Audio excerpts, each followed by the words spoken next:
Yes, I'm Rob Richardson, Elder Richardson from Emmanuel Temple Church. Certainly, I've been in here in Portland for almost 25 years. I came here in 1984. I've worked with a program called Emmanuel Community Services. I've also contracted with OYA, Oregon Youth Authority. I've also been engaged with county programs that have been visited from Portland Youth Redirections to now Communities of Colors.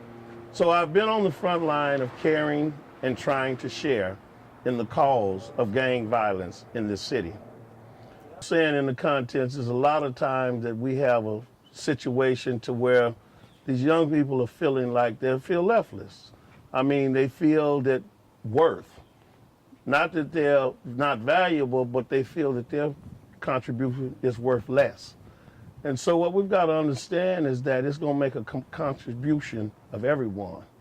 I mean, as I've said before, if you take the lion away, you leave the cub to fend for himself. I mean, these ears are trying to find themselves, find their way. And whenever you've been rejected by a father or a man figure, because a boy cannot become a man until he's held one's hand.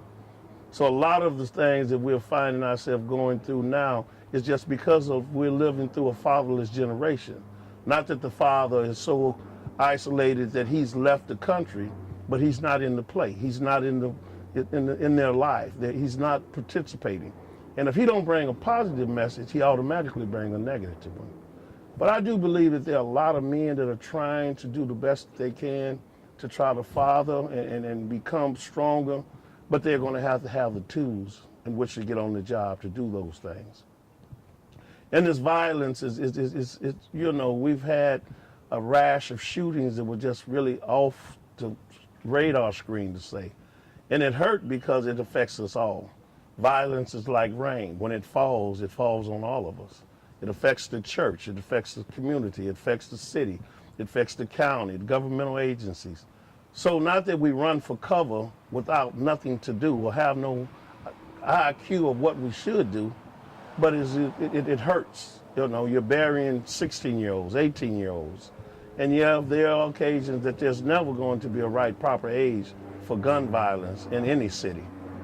So I would just like to, you know, that this could say something to the eyes and ears of those that are out there that, you know, gang life is not a life. It's a mirage, but it brings so much reality and realism to those that have been affected by it. And it's been decades of this situation that has occurred in this city. Yes, the city of roses, but it's also been a bloody field for those that have engaged and decided that they wanted to go against the grain. And in more of a positive thing, there are so many people that have tried to help and make a way. There are a lot of positive programs, those that have did more of a prevention than an intervention. So I would just hope that this documentary would say to the world and say to the cities and say to the country in that matter that there's certainly enough that we could do if we do it together. And my motto is that success is a team sport and everybody must play a part. But Portland has been under siege for quite some time. But the greatest thing I'd like to say about Portland is not been in denial. And I think that there's probably nowhere else in the country that there has been a correlation of church and city and state and governmental and law enforcement and community people trying to rise together for one common cause, and that's to stop the violence. And violence is not only bloodshed, but it also can be those things that occur in classrooms or the lack of education, which I've always understood that certainly we must know that the heart of the human problem is the problem with the human heart. So therefore we need to have a spiritual stimulation of understanding that we have to help one another. So I will leave with you in the contents that says one can make a difference. It was one Jesus. It was one Muhammad. It was one Robert Kennedy. It was one Abraham Lincoln.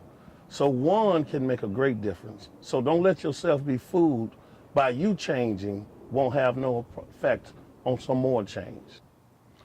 See, most of the times, one of the strongest things is that in the black community, before one wound can heal, you get a new cut.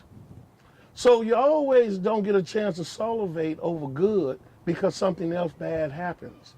And the contents, at one point in time, we were having such a rapid component of murders and killings that there was never no space for healing. And when there's no space for healing, a town becomes hard. It becomes untrustworthy.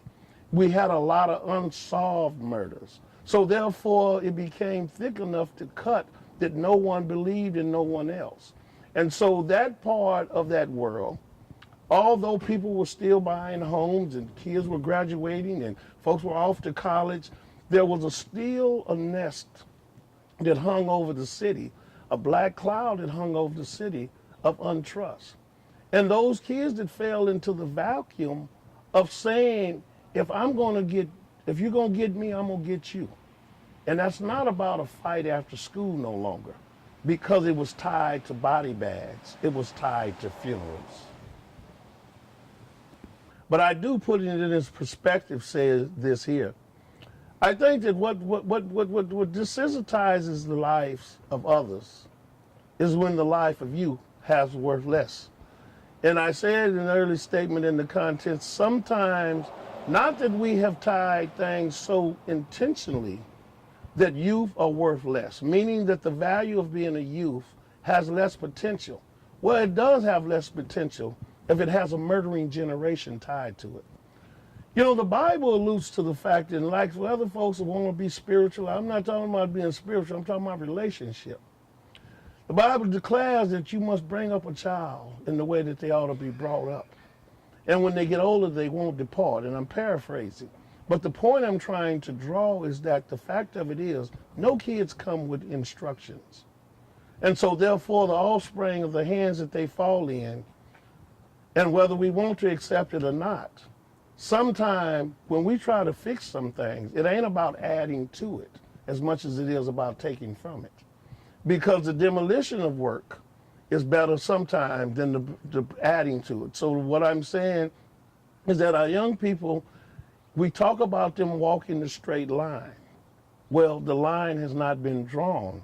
And a lot of times when it has, it hasn't been straight.